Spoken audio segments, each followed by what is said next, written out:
Hello, fellow mutants.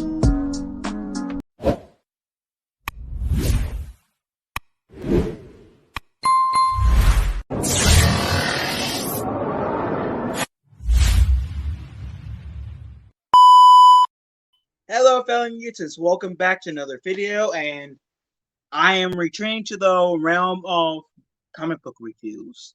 So, in this review, I'm going to talk about a little bit of the Urban Legends. Now, this volume that I got has the issues 1 through 13 in them, and the Urban Legends consists of 26 volumes.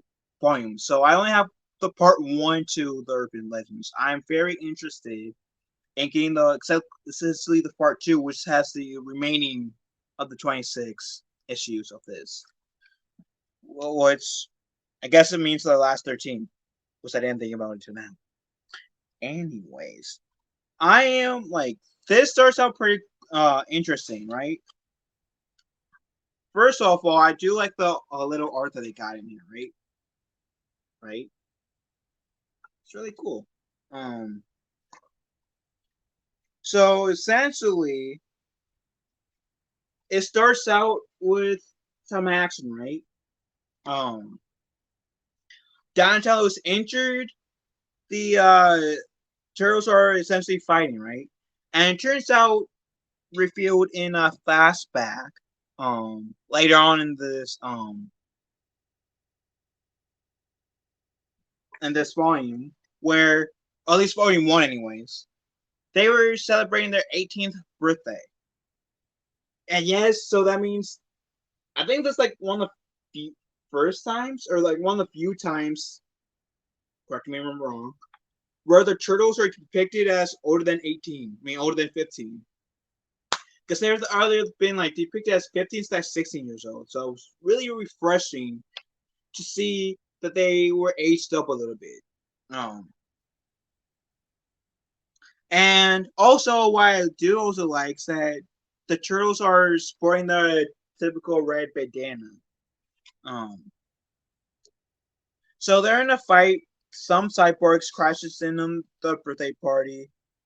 Donatello is injured, which I don't know how well you guys can see. But yeah, Donatello is injured. Um, the turtles are busy fighting the cyborgs. This one cyborg can I guess they can't all can really regrow their limbs. Um, and then in this battle, there's this lady ninja that takes a Splinter, and she threatens if this turtles follows them that they'll kill. She'll kill Splinter and Donatello, and she does a fast bang and does a ninja vanish. And this woman is a fellow ninja. Now we don't know who she is yet. All we know is she's a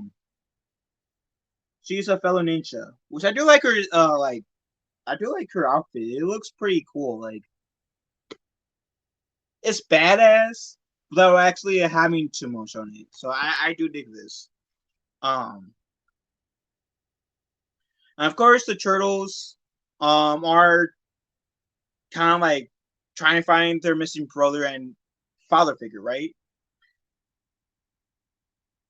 And it looks like the Dragon Lord, yeah, wants at least one of the turtles and splintered. I guess he would study them whether they're dead or alive.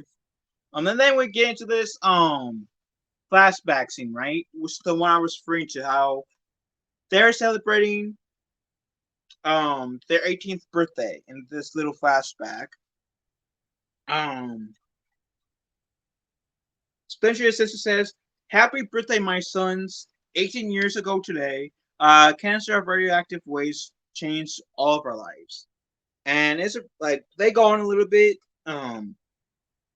It's a pretty nice little flashback to give us what was happening before the opening scene, right? And we also get established that Splinter was a pet rat, or was a normal rat because he says in this film, in this article, that as you know, I lived a long life as a rat before the mutant transformed me, and now even my human lifespan nears an end.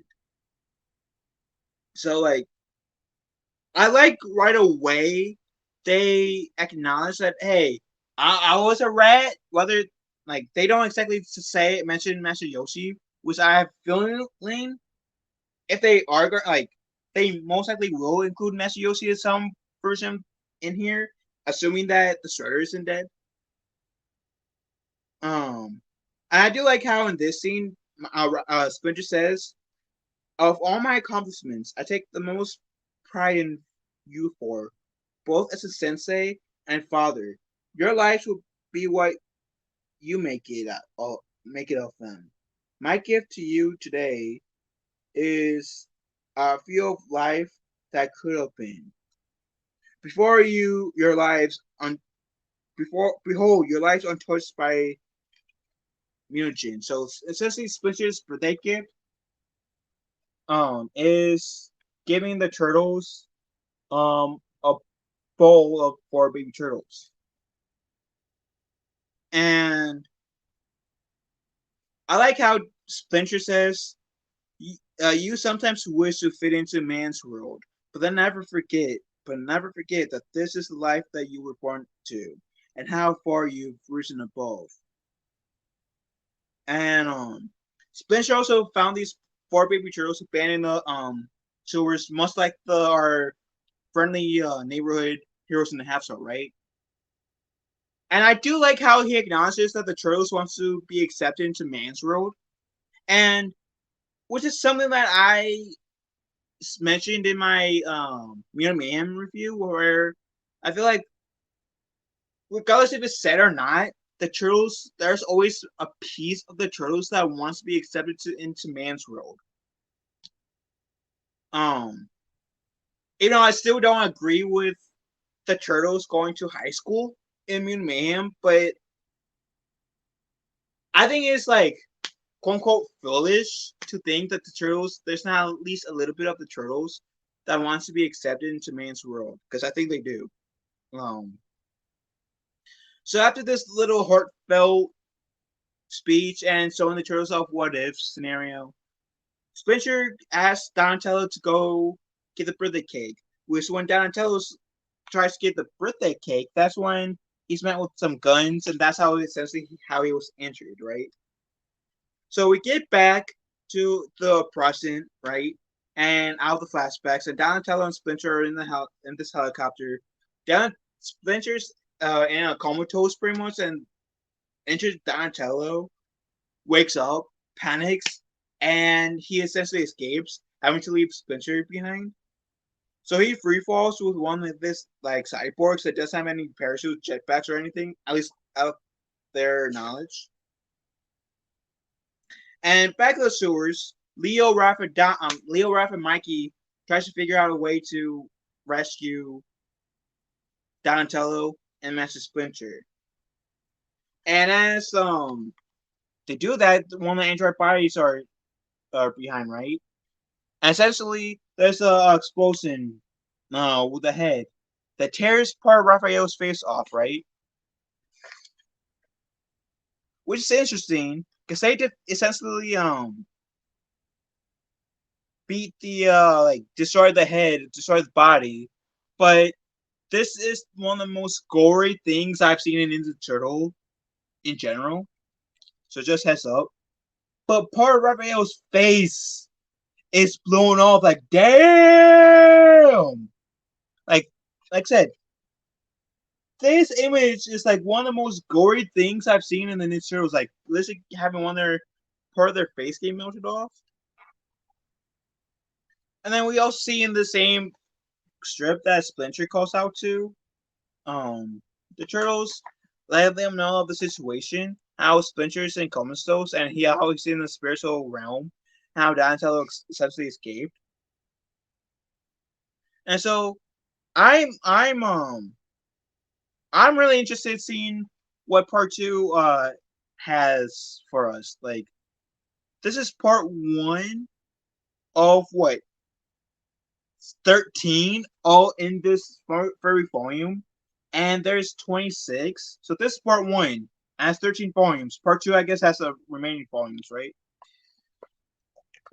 So I'm like really interested in seeing how this will play out, how the events of this Urban Legends takes place. Because man, I'm digging it so far. But anyways,